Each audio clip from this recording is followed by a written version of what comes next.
हाय दोस्तों, आपका स्वागत है मेरे चैनल में। दोस्तों, आज मैं रूस और यूक्रेन के बीच में जो युद्ध चल रहा है उसके बारे में मैं आपको एक अंतर्राष्ट्रीय धोखे के बारे में बताऊंगा कि कैसे एक पावरफुल देश यूक्रेन, जो कि रसिया का ही एक भाग हुआ करता था, जब 1991 में 1991 में जब रसिया विभाजित हुआ तो यूक्रेन एक अलग स्वतंत्र राष्ट्र बना था। उस टाइम में वो बहुत ही पावरफुल देश हुआ करता था।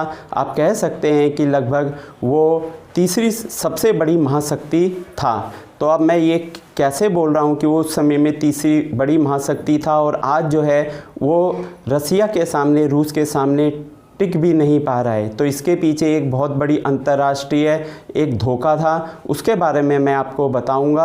आप मेरे चैनल में नए हैं तो आप मेरे चैनल को सब्सक्राइब कीजिएगा, लाइक कीजिएगा एंड शेयर कीजिएगा। अब हम अपनी बात को आगे लेके चलते हैं। जैसे कि मैंने आपको बताया कि यूक्रेन जब रसिया से टूटकर अलग हुआ था, क्योंकि रसिया जो था उस टाइम में सबसे बड़ा परमाणु देश था, मतलब परमाणु संपन्न देश था। उसके पास सबसे ज़्यादा परमाणु बमों का जखीरा था। तो जब रसिया का विभाजन हुआ तो जो डिप्लॉय किए गए थे उस टाइम में यूक्रेन में, जो परमाणु बम वहाँ पर नाटो देशों से और अमेरिका से निपटने के लिए यूक्रेन में स्थापित किए गए थे, वो जब देश आज़ाद हुआ, रसिया से अलग हुआ यूक्रेन, तो वो परमाणु बम वहीं रह गए। तो उस समय में वो परमाणु बमों की संख्या करीब 1500 से 2000 के बीच में बताई जाती है कि इतने परमाणु बम जो थे उस टाइम में यूक्रेन के पास आ गए थे जब यूक्रेन स्वतंत्र हुआ, रसिया से अलग हुआ।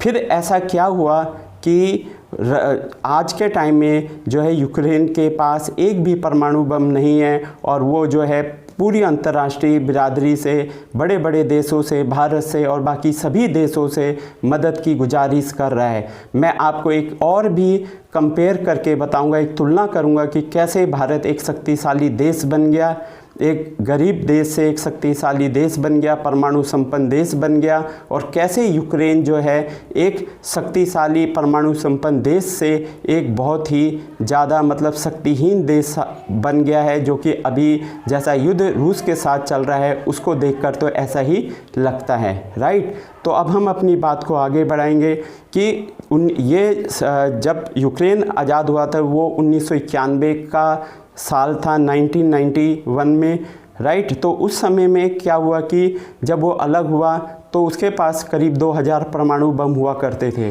तो अमेरिका और रूस और बाकी पूरे संसार में एक तरह से ये बात थी कि वो ये समझ रहे थे कि उस समय में यूक्रेन नया नया देश था, तो उसकी आर्थिक जो अवस्था थी, आर्थिक स्थिति थी, वो अच्छी नहीं थी। तो इन देशों ने, मतलब अमेरिका, रसिया ने और बाकी नाटो देशों ने एक योजना बनाई कि किस तरह से मतलब उससे यूक्रेन से परमाणु बमों को वापस लिया जाए या उनके परमाणु बम को नष्ट कर दिया जाए।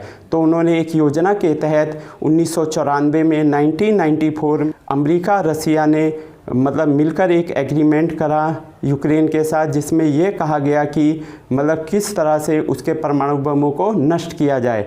तो क्योंकि उस समय में जो यूक्रेन था उसको मतलब आर्थिक मदद की ज़रूरत थी और उसकी हालत बहुत ख़राब थी उसकी अर्थव्यवस्था की, तो वो उनके झांसे में आ गया कि हमें आर्थिक मदद मिलेगी। और उसको भी ऐसे लगा कि परमाणु बमों को रखना, उनको संभालना, उनको मैनेज करना भी काफ़ी खर्चीला होता है। तो उसने इसी धोखे में आकर, और साथ में अमेरिका और रसिया ने ये भी उसको भरोसा दिया था कि कभी अगर कोई और देश तुम पर हमला करेगा तो हम आपको उससे बचाएंगे, राइट। और अब आप देख रहे हैं कि रसिया ने तो हमला कर दिया और अमेरिका चुपचाप से एक साइड में बैठा हुआ है, बस वो प्रतिबंध लगा रहा है, आर्थिक प्रतिबंध लगा रहा है, और यूक्रेन लगभग गुलामी की तरफ बढ़ता जा रहा है। तो रसिया ने भी एक तरह से आप कह सकते हो कि रसिया ने तो मतलब धोखा नहीं दिया, क्योंकि उसका तो मतलब तनातनी चल रही थी उससे, पर अमेरिका ने थोड़ा सा क्या करा कि वो जो अपनी मतलब उस टाइम में जो वादा करा था कि हम आपको बचाएंगे, तो वो अपनी बातों पे मतलब फॉलो नहीं कर रहा है। तो रसिया जो है, क्योंकि रसिया के कुछ अपने हित है, वो नाटो से अपने को सुरक्षित करना चाहता है, अमेरिका से अपने देश को बचाना चाहता है रसिया। तो उसने यूक्रेन को समझाया था कि वो नाटो में शामिल ना हो, क्योंकि वो उसी का कभी प्रांत था, पर यूक्रेन ने वो बात नहीं मानी तो रसिया ने विवश होकर उस पर हमला करा है। अब ये तो एक मतलब विश्लेषण की बात है, ये तो एक तरह से मंथन की बात है कि क्या रसिया सही कर रहा है या गलत कर रहा है। अगर रसिया के अपने उससे मतलब अपनी रसिया की अपनी सोच, अपनी शक्ति के हिसाब से और अपने मतलब अपने देश की सुरक्षा के हिसाब से अगर देखा जाए तो शायद उसका निर्णय सही है, पर मानवता की दृष्टि पर किसी भी देश पर हमला करना ये गलत है। तो जब वो उसमें मतलब उनके झांसे में जब आ गया तो उसने क्या करा कि अपने सारे परमाणु बमों को या तो नष्ट कराई और बाकी मतलब क्या करा कि उसने बाकी परमाणु बम जो भी थे वो सारे के सारे रसिया को वापस कर दिए, राइट। और इस समय में उसके पास एक भी परमाणु बम नहीं है। ये इस समय में अब जबकि क्योंकि रसिया ने उस पर पूरी पावर से हमला कराया तो अब शायद वहाँ की जनता को और वहाँ के लोगों को ये एहसास हो रहा होगा कि अगर एक दो परमाणु बम भी उन्होंने अगर बचा के रख लिए होते युद्ध के लिए कभी आगे परेशानी के, तो आज रसिया इतना आगे नहीं बढ़ता या वो परमाणु हमला करने की कोशिश नहीं करता। वैसे परमाणु हमला तो वो नहीं करेगा रसिया, पर मेन जो उसने अटैक करा है क्योंकि उसको पता है कि यूक्रेन की इतनी क्षमता नहीं है या इतना वो शक्तिशाली देश नहीं है जो कि उसका मुकाबला कर सके। हमेशा यही होता है कि शक्तिशाली ने हमेशा कमज़ोर को दबा के रखा है या उसको पराजित करके उसको गुलाम बनाया है, राइट।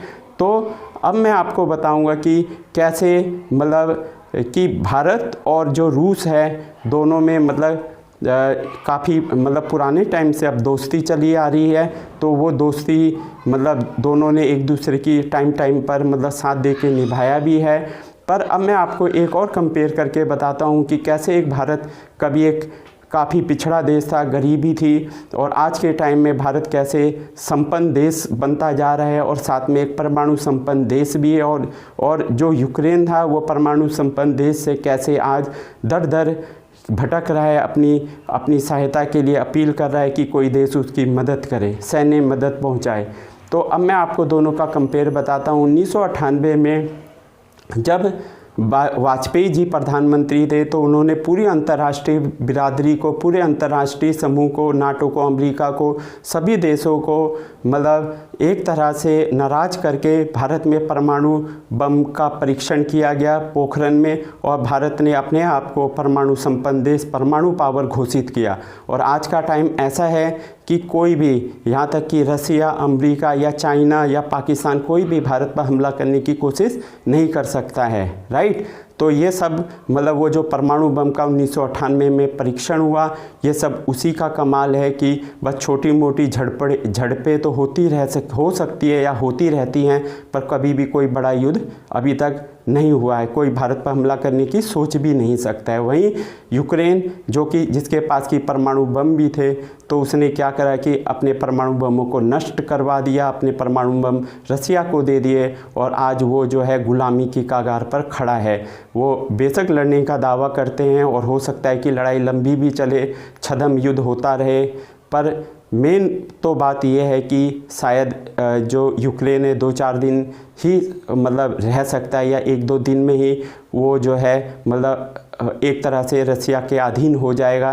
तो ये दोनों में अंतर है कि दोनों की लीडरशिप में अंतर है कि भारत जहाँ एक अच्छे प्रधानमंत्री के नेतृत्व में परमाणु संपन्न देश बना, और वहीं एक जो है एक खराब नेतृत्व के कारण यूक्रेन जो है सदा के लिए जो है परमाणु बम को खोकर अब जो है काफ़ी बुरी हालत में है, अपने लगभग वो पराजित होने की कगार पर है। इसलिए यही कहा जाता है कि जब तक आप शक्तिशाली नहीं हैं तो तब तक आप जो है शांति से रह भी नहीं सकते। शांति के लिए शक्तिशाली होना ज़रूरी है, जिसको शायद भारत शुरू से ही फॉलो करता आया है कि शक्तिशाली भी बनो, शांति प्रेम भाव भी पूरे संसार में बांटो। तो आप सभी का धन्यवाद। आप मेरे चैनल को अगर जानकारी अच्छी लगी तो सब्सक्राइब कीजिएगा। नेक्स्ट मैं आगे और यूक्रेन और रसिया के बारे में आपको बताता रहूँगा। Thank you, bye.